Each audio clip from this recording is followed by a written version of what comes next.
Types, different types of organizational chart. Types of organization. 1 formal organization.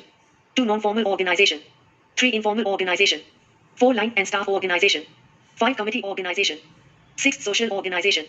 Formal organization. The formal organization is a system of well-defined jobs is bearing a definite measure of authority, responsibility, and accountability to enable the people of the enterprise to work most effectively in accomplishing their objectives and organizational goals. In the formal organization of work that each individual does is part of a larger pattern, coordination proceeds according to the prescribed pattern in the formal organization. It sets up boundaries and paths which must be followed to achieve the objectives. Non-formal organization existing within formula organization is non-formal organization that permits and sometimes encourages behavior by numbers. This non-formal behavior is frequently desirable and also work-oriented and contributes significantly to efficiency. Behavioral factors such as unnecessary socializing on the job, group values, and cultural likes and dislikes serve as basis for non-formal behavior in formal organizations. Non-formal organization always exists along with formal organization. It serves as an adjunct, is tangible, and takes on different degrees of importance depending upon the activity and the persons involved. A manager should be aware of the presence and influence of non-formal organization. Informal organization. It refers largely to what people do because they are human personalities. Their actions are directed in terms of needs, emotions, and attitude, and not only in terms of procedures and regulations.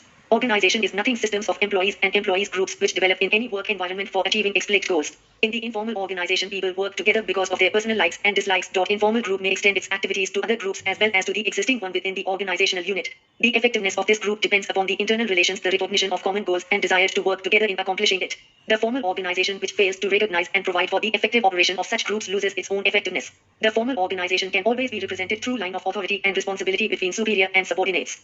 Changing concept of organization requires distinction between the formal defined and highly structured organizations and the informal organization. The existence of both these organizations is necessary. The aim of the management should be to develop formal organization of such scope as to encompass the varying highly personal needs of the informal organization. Organization as described below is extremely important to business enterprise. It facilitates administration, encourages sound and balanced growth and diversification. It provides for the best use of human being and simulate creativity for the overall growth. Line organization. The line type of organization is commonly used for small enterprises, especially by retailers and manufacturers having perhaps 7 to 8 employees.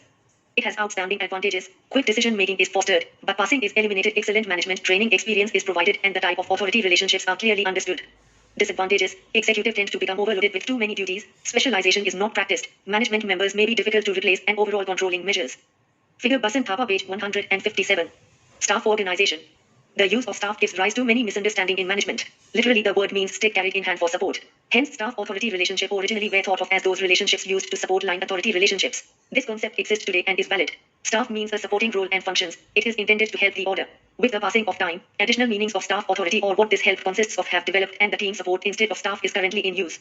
In most enterprises, use of staff in organization structure can be traced to the need for help in handling details, locating data required for decisions, and offering counsel on specific managerial problems. Most staff authority relationships are characteristically a manager to manage authorities relationship and exist among any managerial levels of organization structure. The managerial recipient of staff authority is commonly called a staff executive or staff officer. He has the charge of this respective staff organizational unit. The concept of staff authority is quite old. Staffs were employed by government and army. Line and staff organization.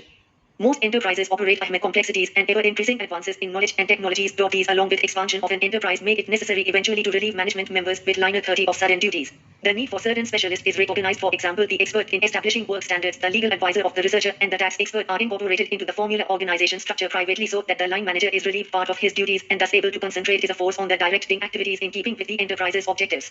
The line of authority remains the avenue for command or performance of the work. It consists of the authority relationship between line managers. Generally speaking, most staff managers do not exercise their staff authority along the channels of line authority. Staff managers exercise their proper staff authority to help the managers who command to achieve work performance. What is a line manager and what is a staff manager depends on the type of authority possessed. Committee organization. It can be defined as a body of persons elected or appointed to meet on an organized basis for the discussion and dealing of matters brought before it. Committees of common yet controversial in most organizations. They can and do exist at any organizational level, served in various capacities and for different purposes, are known by many different names and enjoy a wide degrees of acceptance among management members. Extremely important work is accomplished via the committee route. Typically, education enterprises are loaded with committee and they are common in government and in business. In trade associations and most professional societies, the major portion of the organization structure is made up of committees. The committee usually has a formally recognized and permanent place in the organization structure. It makes up duties, membership, and decision-making powers may be carefully spelled out. For example, some business enterprises have at the top level of planning and policy committee for general management committee made up of selected company executives. The committee meets regularly, maybe weekly, make decisions and ensure that they are enforced and participates in the management of affairs of the company or hospital or healthcare institution. The reasons for the widespread use of communities are given below. Expert and collective knowledge can be concentrated upon a specific problem. A wide range of experience can be tapped, exchange of ideas increased, and effective give and take discussion increased. B. Coordination is assisted. Different views can be unified and integrated. Agreed and prescribed courses of actions established and maximum understanding among committee participants achieved. C. Too much authority concentrated in one person is prevented by its very nature. A. Committee members who can watch and check each other's actions. D. Social values are provided. Committee membership provide prestige, permits recognition as unequal with other members who have status, and tends to satisfy the human desire for long and to do something worthwhile.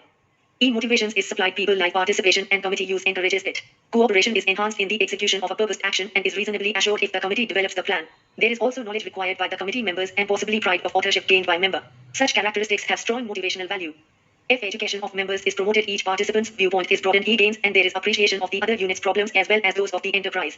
Social organization. It is apparent that in a democratic society the ultimate authority of a business enterprise rests with public or society. The professional privileges are derived and controlled through laws and marketing process. Then beginning with the policies, a management system is organized to achieve the organizational objectives. Procedures and control mechanism is introduced by the management in a systematic way. The relationship between society and enterprise is shown in figure page 158.